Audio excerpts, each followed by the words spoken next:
Hello everyone, I am Dr. Sirajul Faizi. I welcome you in my YouTube channel. Today in this video I am going to talk about micropipettes. I hope this video will be helpful to you. What is micropipettes? Micropipettes are frequently used in medical chemistry, virology, immunology and serology laboratories. This is because in these laboratories often only small quantities of material are available for measurement. Whole blood or serum or plasma is often measured, and when such viscous fluids are used, these pipettes are convenient. They are found in different capacities such as 5, 10, 25, 50, 100 and 1000 microliter. These are also other kinds of pipettes that are used in medical laboratories. Examples include Toma pipettes, ESR pipettes, Pasteur pipettes, automatic pipettes and others. Look at this picture of micropipettes. So second stop, first stop, like that. Digital voltmeter, volumeters, shell tip, holder and tip. So burettes. Burettes are used for measuring variable quantities of liquid that are used in volumetric titration. They are made in capacities from 1 to 100 milliliters. They are long graduated tubes of uniform bore and are closed at the lower end by means of a glass stopper, which should be lightly greased for smooth rotations. Flask. There are 4 types of flask having 25 to 6000 milliliter capacities. Canonical flask. Canonical Erlenmeyer flasks are useful for the titrations. For boiling solution, when it is necessary to keep evaporations to a minimum. Some have a side arm suitable for attachment to vacuum pump.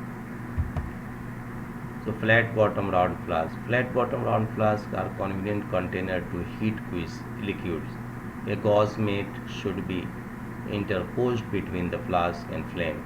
These flasks are widely used in the preparation of bacteriological culture media. A round bottom flask. Round bottom flasks can withstand higher temperature than the flat bottom type. They may be heated in a neck flame or in an electrothermal mantle. They can be used for boiling of different kinds of solutions and to make titrations. Look at this picture. Round bottom flask, flat bottom round flask and burette.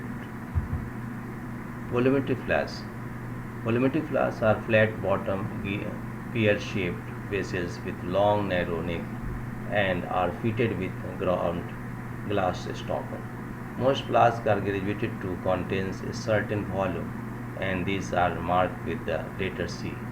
Those designed to deliver a given volume are marked with the letter D. The horizontal line etched around the neck denotes the state volume of the water at given temperature, for example at 20 degrees Celsius. They are used to prepare various kinds of solution. The neck is narrow so that slight error in reading the meniscus results in the relatively small volumetric difference, minimizes the volumetric differences or error. So look at this volumetric flask, and this is canonical flask. So beaker have capacities from 5 to 5000 milliliter. They are usually made up of heat resistant glass and are available in different shape. The types most commonly used in the square form, which is cylindrical and has a spot. There is also a tall form, usually without a spot. Beakers are often supplied for heating or boiling of solution. Cylinders are supplied in 10 to 2000 milliliter capacity. Some are made up of heat resistant glass or plastic, and some are fitted with ground glass stopper. Measurement of liquids can be made quickly with these vessels, but high degree of accuracy is impossible because of the wide bore of the cylinder. So friends, look at this cylinder and beaker. So other glassware, test tube, reagent bottle. You know the test tube made up of hardened glass or plastic material that can withstand action of chemicals, thermal shocks, and centrifugal strain. They are used to hold samples in solution during medical laboratory procedures. These include simple round hollow tubes, conical centrifuge tube, vacuum Tanner's tubes, and Nunk tubes. Test tubes can be with or without rim slips. Test tubes without rim are satisfactory because this is less chance of chipping and eventual breakage. Reagent bottles are used to store different types of laboratory reagents. They are made from glass or plastic depending on their use. They are available in various sizes. Friends, petri dishes is also important. So, pestle and mortar. Pestle and mortar are used for grinding solids, for example, colloquially and large crystals of chemicals. Those of unglazed portions have porous surfaces, and those heavy glass are made with the roughness surface. After each use, always clean the pestle and mortar thoroughly.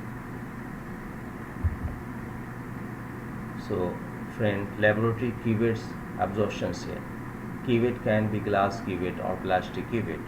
Glass cuvette resists many laboratory reagents like organic solvent, where plastic cuvette are affected by many reagents and become cloudy, hence affected the absorbance of the reacting mixture and so lack accuracy and precision. Therefore, plastic cuvette whenever used should be cleaned immediately.